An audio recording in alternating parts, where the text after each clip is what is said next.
Hello friends, welcome to Bengal study group. আজকে আমি তোমাদের জন্য নিয়ে এসেছি ক্লাস 12-এর একটা প্রোজ, যেটার নাম হলো দ্য আইজ হ্যাভ ইট। আর এটা লিখেছেন বিখ্যাত একটা ভারতীয় একজন কবি এবং সাহিত্যিক রাস্কিন বন্ড।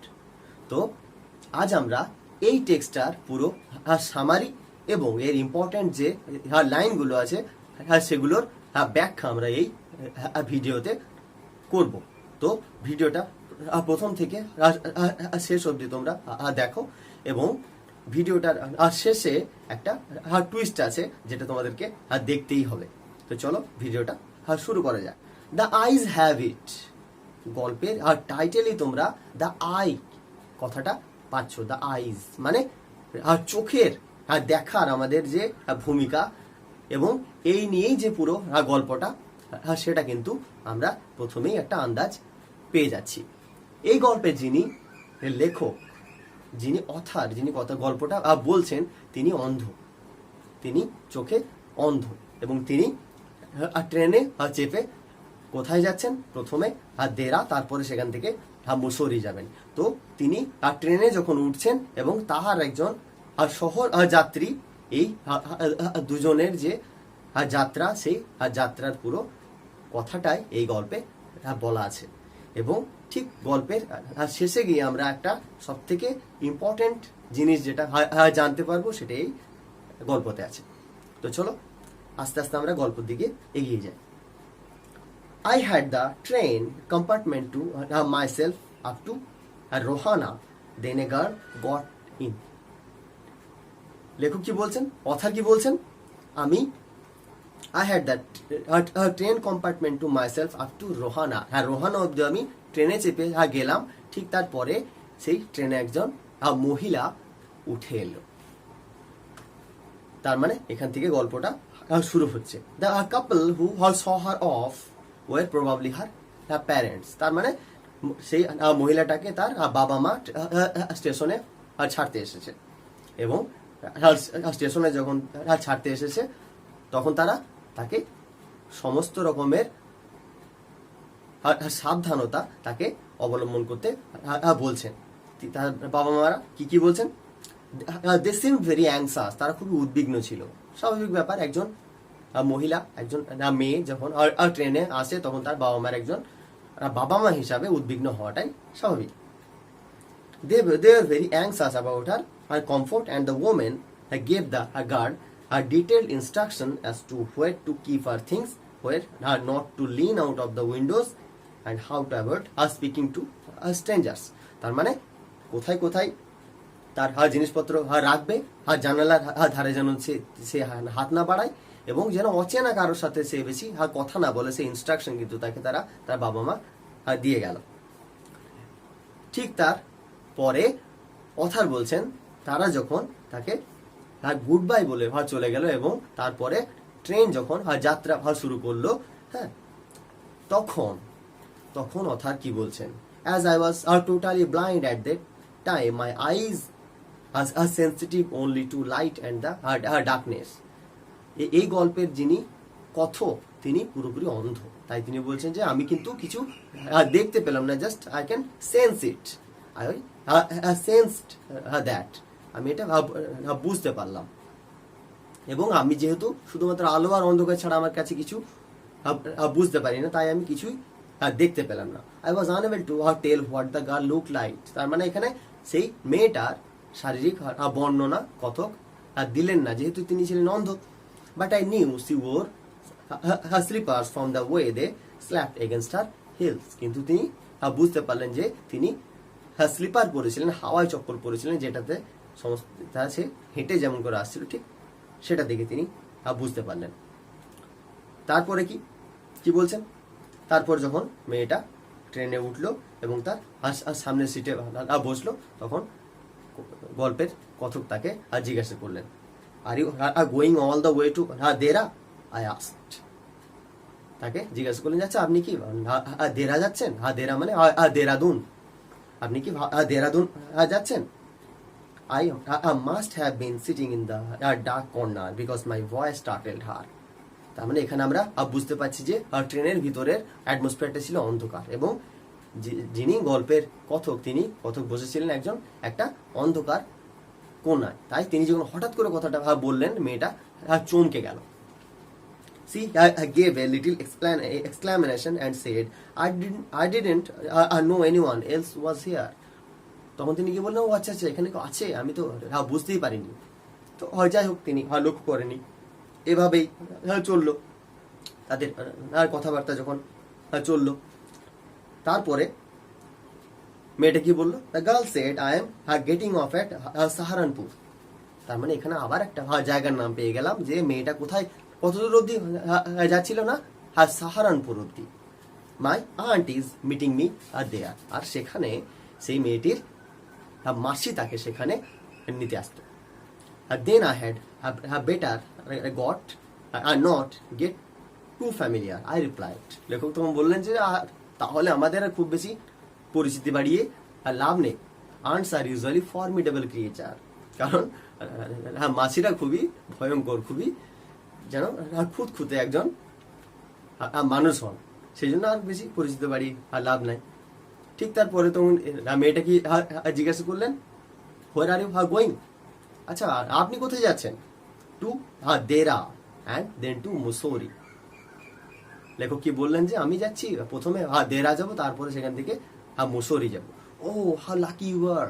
এখানে একটা এক্সক্লামেশন, মানে মনের একটা যে গভীর ইচ্ছা সেই মেয়েটির, সেটা এখানে প্রকাশ পেল। মেয়েটি কি বললো যে, ও আপনি কি কত সৌভাগ্যবান। I wish I were going to Mussoorie. I love the hills specially in October. মেয়েটির তাহলে কি ভালো লাগে? এখান থেকে যদি প্রশ্ন আসে যে আচ্ছা মেয়েটি কি কি ভালোবাসে, উত্তর হবে এখানে যে মেয়েটি হিলসে যেতে খুব ভালোবাসে। সেটা কোন মাসে? মুসৌরির হিলসে কোন মাসে যেতে পছন্দ করে? অক্টোবরে। ঠিক তার পরে লেখক ব্যাখ্যা দিলেন যে হ্যাঁ, অক্টোবর মাসটা কেন মুসৌরিতে এত ভালো।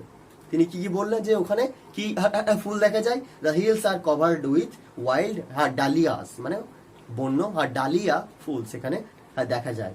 দ্য সান ইজ ডেলিসিয়াস, আর সূর্যটা খুবই মনোরম হয়। মুসৌরি অ্যাকচুয়ালি হচ্ছে পাহাড়ি এলাকা, যেখানে আমাদের IAS IPS দের ট্রেনিং হয়, এবং পাহাড়ি এলাকায় অক্টোবর মাসটা খুব মনোরম হয়, ঠিক শীতের শুরুতে।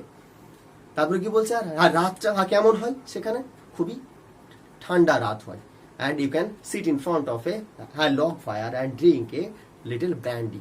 তুমি সেখানে রাতের বেলায় সন্ধ্যাবেলায় আগুন জ্বালিয়ে তুমি তার সামনে বসে ব্র্যান্ডি ওয়াইন তুমি খেতে পারো। Most of the tourist have গান and the roads are quiet and almost deserted. Yes, October is the best time. আর এখান থেকে তোমাদের পরীক্ষাতে প্রশ্ন আসতেই পারে, একটা গ্রামার কিন্তু আসতেই পারে, October is the best time. পরের ভিডিওতে আমি গ্রামার নিয়েও আলোচনা করে দেব। ঠিক যখন এই সমস্ত কিছু কথাবার্তা চলছিল, তখন মেয়েটি কিন্তু চুপচাপ কথাটা শুনছিল। ঠিক তখন লেখক একটা ভুল করে ফেললেন। লেখক কি জিজ্ঞাসা করে ফেললেন, what is it like outside, I asked. তার মানে লেখক নিজে তো অন্ধ ছিলেন, তাই তিনি বাইরের জগৎ দেখতে পাচ্ছিলেন না। তাই তার একটা কিউরিওসিটি জাগলো যখন, যে তিনি জিজ্ঞাসা করলেন, আচ্ছা বাইরেরটা কেমন দেখতে বলুন তো। ঠিক তার পর মুহূর্তে মেয়েটি তখন উত্তর দিল, কেন আপনিও তো দেখতে পারেন। I moved easily along the berth and felt for the window ledge. তখন অথার একটু অস্বস্তি হলেন এবং তিনি জানলার দিকে সরে গেলেন। জানলাটা খোলা ছিল। তারপরে কি বললেন, have you noticed I have ventured that the trees seem to be moving while seem to be standing still? একটা বাচ্চার মতো প্রশ্ন এখানে কিন্তু কথক করে ফেললেন। যে কি বললেন, মেয়েটিকে বললেন, আচ্ছা আপনি কি দেখতে পাচ্ছেন যে ট্রেনটা যখন পেরিয়ে যাচ্ছে তখন মনে হচ্ছে যেন যেগুলো স্থির জিনিস সেগুলো আমাদের সঙ্গে পেরিয়ে যাচ্ছে। এটা এমন কিছু কথা নয়, কিন্তু এখানে কেন বললেন, কারণ তিনি সেই মেয়েটির সঙ্গে পরিচিতি বাড়াতে চাইলেন, আস্তে আস্তে তার সঙ্গে পরিচয় বাড়াতে চাইলেন। তাই তিনি কিছু না কিছু বলে তার সঙ্গে কথা বলতে চাইলেন। কিন্তু মেয়েটি কি উত্তর দিলেন, দ্যাট অলওয়েজ হ্যাপেন্স। এটা তো সবসময় হয়ে থাকে, এতে আশ্চর্য আবার কি আছে, স্বাভাবিক ব্যাপার। Do you see any animals? আচ্ছা আপনি কি কোনো পশু দেখতে পাচ্ছেন? No, I answer quite confidently. কথা বলছি না তো, কোনো পশু এখানে দেখা যাচ্ছে না। এইভাবে যখন কথা বলতে শুরু করলেন তখন কথক আবার বললেন, you have an interesting face, I remarked. You have an interesting face. আমরা কি বলে থাকি তোমার মুখটা খুব সুন্দর, কিন্তু এখানে কথক কি বললেন, ইউ হ্যাভ অ্যান ইন্টারেস্টিং, খুবই মানে আগ্রহজনক একটা মুখ। আর ঠিক তার পরে মেয়েটি কি বলছেন যে, it's nice to be told I have an interesting face. বলে আচ্ছা যাক, ভালো লাগলো যে আমার একটা ইন্টারেস্টিং ফেস আছে। I am tired of people telling me I have a pretty face. কি বলছেন সেই মেয়েটি তখন কি বললেন যে, সবাই আমাকে বলে যে আমার মুখটা খুবই সুন্দর মুখ, কেউ বলে না যে ইন্টারেস্টিং। যাক, ভালো লাগলো শুনে।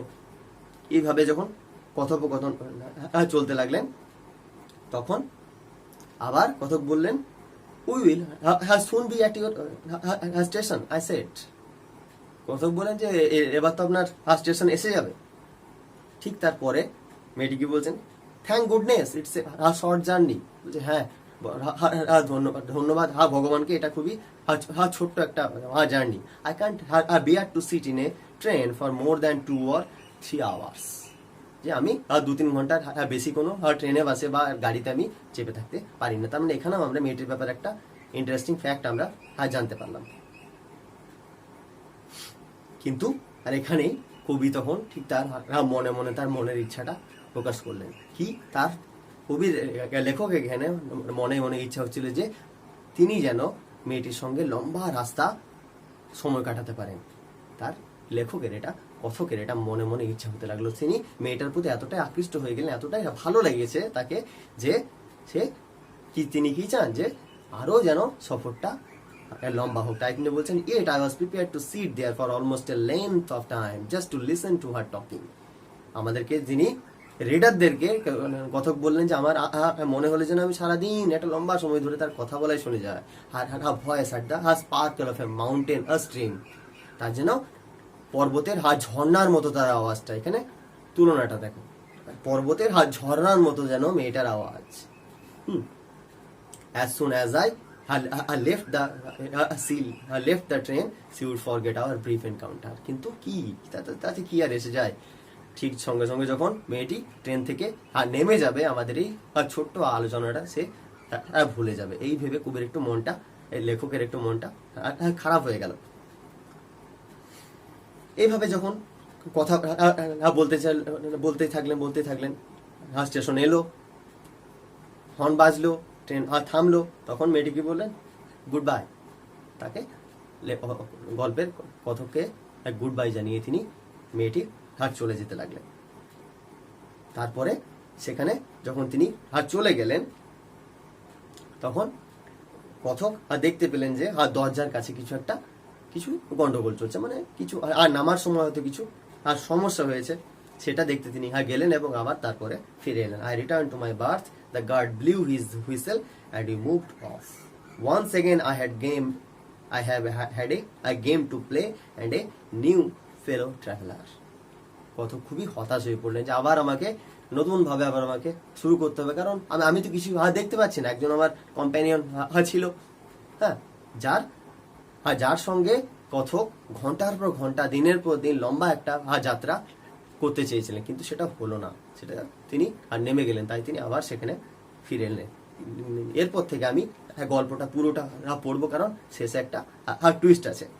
The train gathered speed, the wheels took up their song, the carriage groaned and shook. তারপরে ট্রেন চলতে থাকলো, ট্রেনের যে কটকট কটকট আওয়াজ সেটাও হতে লাগলো।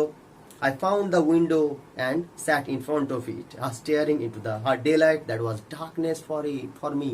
একটা অ্যান্টিথেসিস এখানে ইউজ করেছেন, যে কি বলছেন কথক, যে আমি জানালার ধারে বসে বাইরের আলো দেখতে লাগলাম, যেটা আমার কাছে অন্ধকার। মানে কতটা পেইনফুল একটা সিচুয়েশন, যে বাইরে যখন গোটা পৃথিবী আলো, তখন লেখকের কাছে সেটা অন্ধকার। So many things are happening outside the window. It could be a fascinating game gazing what went out there. যে এত কিছু বাইরে ঘটছে, আর আমি শুধু কি অনুমান করে যাচ্ছি, হ্যাঁ যেটা ঘটছে ওটা ঘটছে, এটা অনুমান করছি, শুধু আমি দেখতে পাচ্ছি না।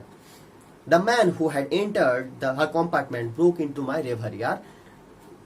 আর লেখক যেন এখানে একটা স্বপ্নময় জগতে ভেসে গেছিলেন, তাই একজন এসে তার যেন স্বপ্নটা ভাঙিয়ে দিল। আর রেভারি মানে হচ্ছে দিবা স্বপ্ন, আর দিনে যে স্বপ্নটা আমরা জেগে জেগে দেখে থাকি, দ্যাট ইজ কল্ড রিভারি। হঠাৎ করে একজন প্যাসেঞ্জার এলেন এবং তার লেখকের সে ঘুমটা ভাঙিয়ে দিলেন। You must be disappointed, he said. আর তিনি এসে কি বললেন সেই লোকটি, যে আপনি কিন্তু আপনাকে দেখে খুব মনে হচ্ছে হতাশ হয়েছেন। এটা লেখকের বা গল্পের কথকের আর চোখে মুখের এক্সপ্রেশনে বোঝা যাচ্ছিল যে তিনি হি ওয়াজ ভেরি ডিসঅ্যাপয়েন্টেড। কেন? কারণ তার যে ফেলো প্যাসেঞ্জার ছিলেন, যে মেয়েটি, সেই মেয়েটি ট্রেন থেকে নেমে গেছেন, আর যার সঙ্গে লেখক কি ঘন্টার পর ঘন্টা দিনের পর দিন যাত্রা করতে চাইছিলেন। I'm not nearly as attractive a traveling companion as the one who just left. আর তিনি একটুখানি ব্যঙ্গ করে বললেন যে কি আমি ওনার মতো অতটা অ্যাট্রাকটিভ নয়, অ্যাট্রাকটিভ আপনার সঙ্গী হতে পারবো না যতটা উনি ছিলেন, তাই আপনাকে দেখে একটু মনে হচ্ছে আপনি হতাশ। একটু ব্যঙ্গ করেই লেখককে এই কথাটা বললেন। আর তখন তিনি কি বললেন? C was an interesting girl, I said. লেখক বলে হ্যাঁ সত্যি উনি খুবই একজন মানে ইন্টারেস্টিং একটা মহিলা তিনি ছিলেন। Can you tell me did she keep her hair long or short? তিনি তো ছিলেন অন্ধ, তাই তিনি দেখতে পাননি, তাই তিনি সেই লোকটিকে জিজ্ঞাসা করলেন, আচ্ছা দাদা বলুন তো ওই ওই মহিলার চুলটা ছোট ছিল না বড় ছিল? তখন কি উত্তর দিলেন?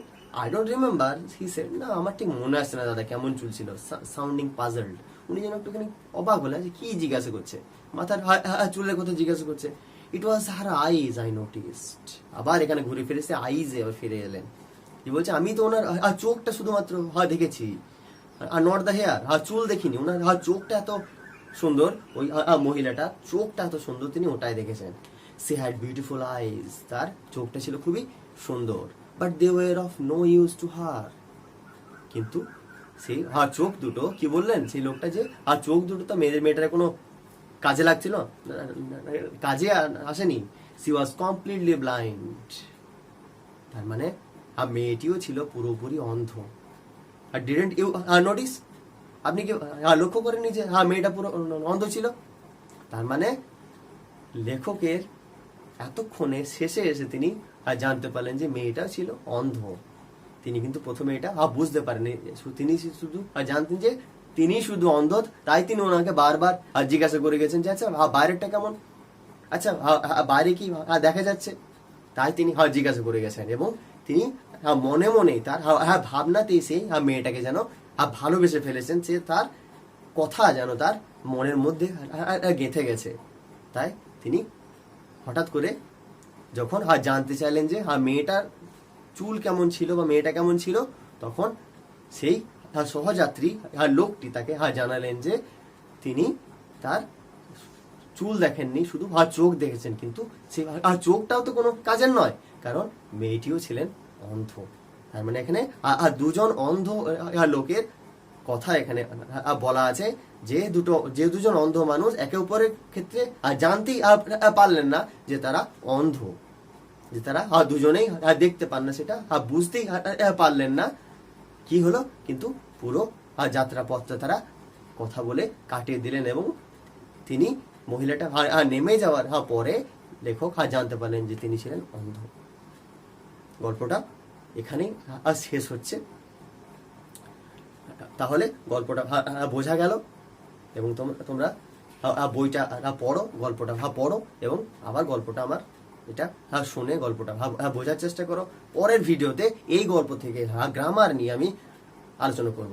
আজকে এই অবধি থাক, ততক্ষণ অবধি তোমরা ভিডিওটা ভালোভাবে দেখো, এবং ভিডিওগুলো আগের যে তোমাদের কবিতাগুলো এতদিন পড়ানো হয়ে গেছে, সেগুলো তোমরা কবিতাগুলো সেখান থেকে পড়ার চেষ্টা করো। আবার আমি পরবর্তী যে প্রোজগুলো আছে সেগুলো নিয়ে এই চ্যানেলে আবার ভিডিওতে ফিরে আসবো। যদি তোমরা আমার চ্যানেলটা সাবস্ক্রাইব না করে থাকো, সাবস্ক্রাইব করে নাও, এবং ভিডিওগুলো বন্ধুদের সঙ্গে শেয়ার করো, যাতে সবাই ভিডিওগুলো দেখতে পায়। ততক্ষণ অবধি থ্যাংক ইউ সো মাচ।